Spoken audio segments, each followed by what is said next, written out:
All right, so for our next segment here, how to navigate this crazy housing market. Trust me, I understand this fully well. Let me go ahead and play another clip from Dave Ramsey explaining this further, and I'll go ahead and give you my thoughts.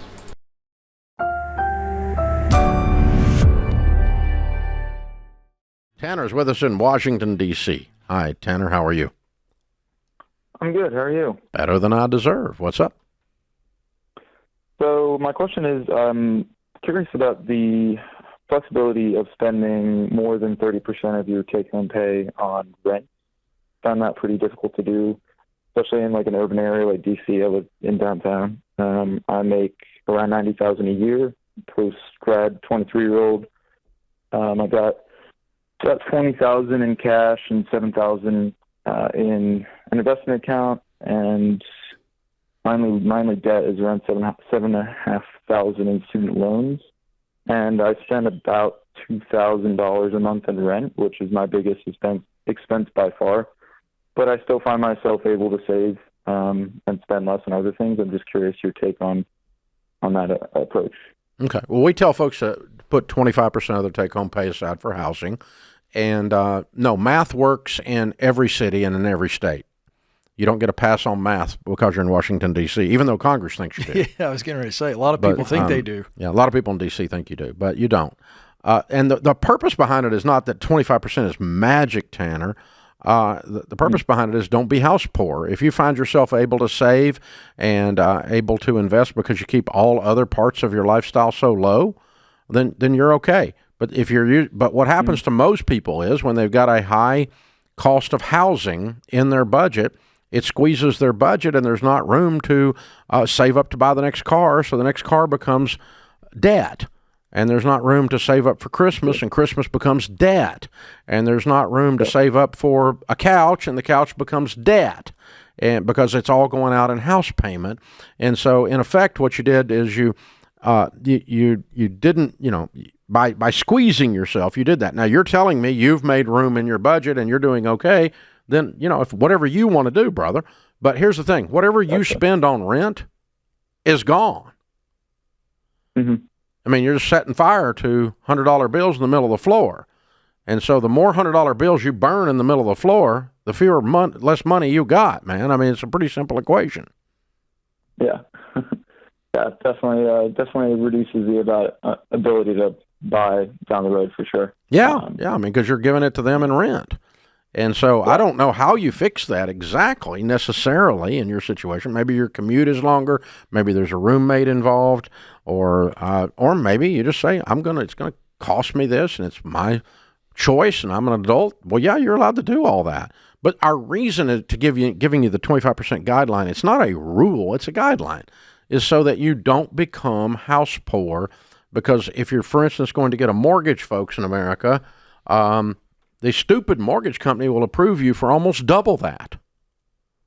I mean, they'll approve you close to 50% of your take-home pay, 36% of your ratio, and so, and that's not based on take-home pay, the 36, that you can get a house payment up close to half of your dadgum take-home pay, and there's just no way that budget works, people. And, well, I'm in California. Well, California, they got to do math, too, even though your governor doesn't think so. You got to do math, it's not an option.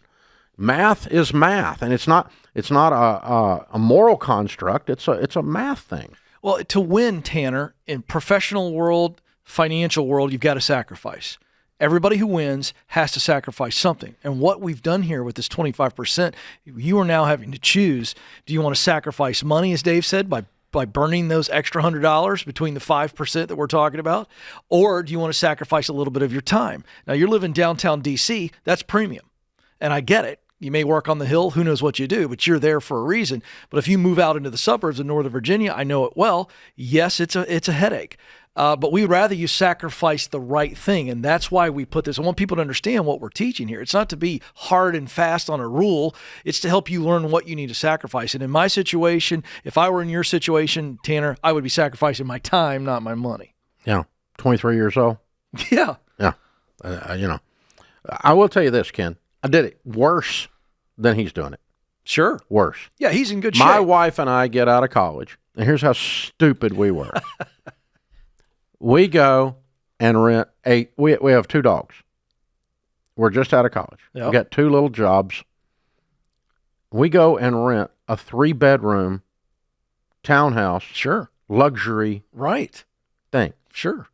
That's like 5 times what we needed because we thought it was cool. Do you remember what were in the extra rooms? Nothing. Sure. Because by the time we finished paying the freaking rent, we had no money. Yeah. Yeah, so what we ended up doing was moving into a little 1-bedroom apartment in a questionable, I don't know what those ladies down the hall were doing, in a questionable situation. And you were hoping you weren't on a Vice episode. Man, I'm telling you. And we lived there for a year, but it was 1/3 the rent that we were paying before. 1/3. And so that'd be like you had an $1,800 rent, and we moved down to a $600 rent. Right. Kind of thing today. In today's dollars, it was a lot less than that back when the dinosaurs roamed the earth. But yeah, oh my gosh, wow. Well, see, I hear that. I did the exact same crap. Okay? No, I get it. But I wanted point, something nice, and I had a job. Yeah. And I'd gotten out of college, and I deserved it. We But have I was a lot of stupid. 23-year-olds that are in a very similar situation to Tanner. Now, just think about this. If he gets a roommate, and now he's saving, let's just call it $1,000 a month, okay, splitting the rent. He's paying off that student loan debt of $7,000 really, really fast, and now he's just stacking money. Yeah, so that's what we're talking cash. Stacking cash, man. It's so much smarter than renting. All right, so you saw what they had to say there. I recently bought a house, and I know how crazy it is bidding against all these investors that have flooded the market. It's a crazy town out here. However, I will reiterate what you need to do step by step. So the first step is save between 5% to 20% for your down payment. This will allow you to have enough equity into the house going in. That way you're not strapped going into the house.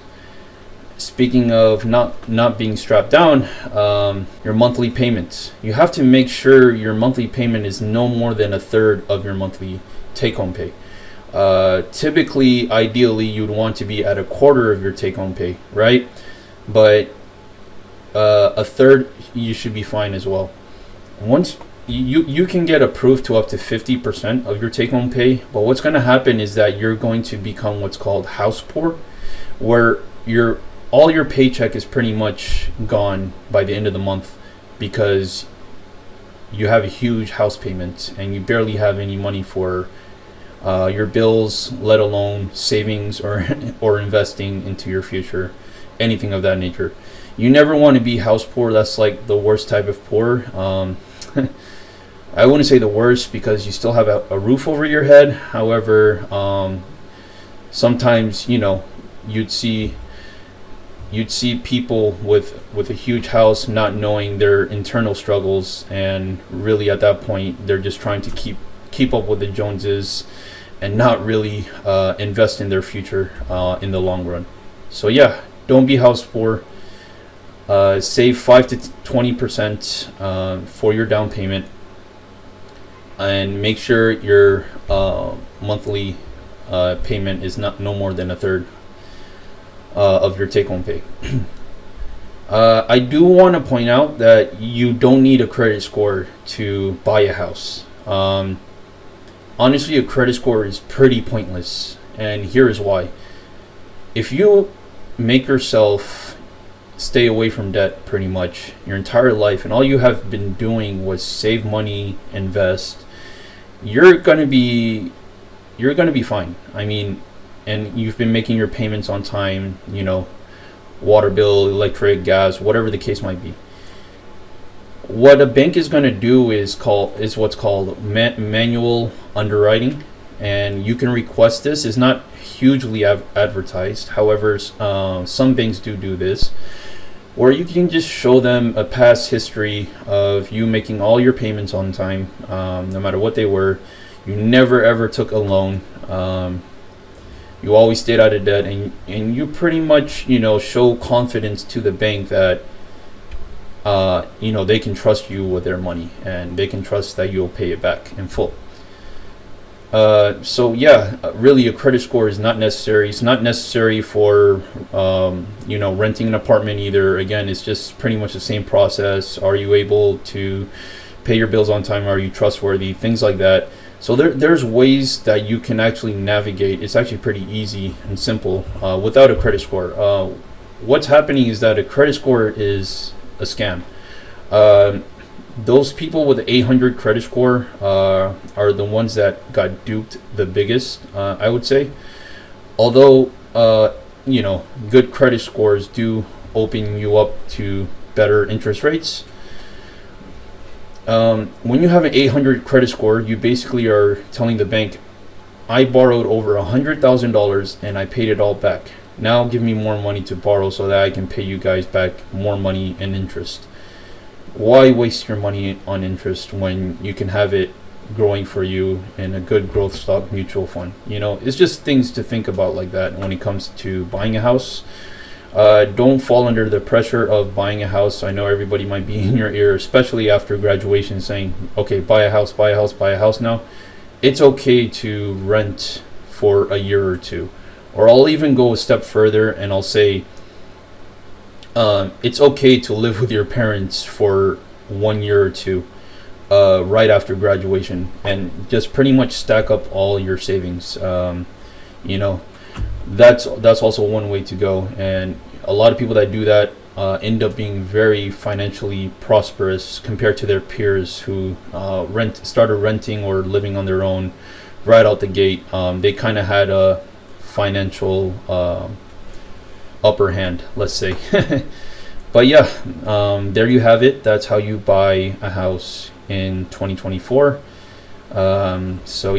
Let's hope for a good New Year's. They are saying that the rates are going to come down, but I will say that if you follow these steps, none of that should matter to you.